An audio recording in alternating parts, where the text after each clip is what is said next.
I bakar lemak. Boleh bantu tengok.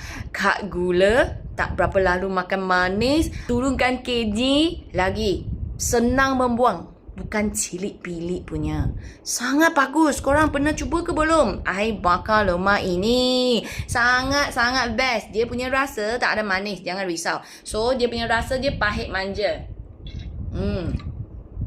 Yang semakin minum, semakin sedap. Kalau korang tak pernah cuba, cepat pergi tekan link yang dekat bawah. Bindi Arabica Coffee. Pastikan korang beli yang original tau. Jangan terbeli yang fake produk. So, yang original semua dari official store Simple Health. Kalau korang nak hasil semua macam ni, cepat pergi order dan cuba 15 sachet. Kenapa 15 sachet? Sebab 15 sachet dalam satu pack ini. Dan bukan satu hari minum 15 sachet. Pengsan.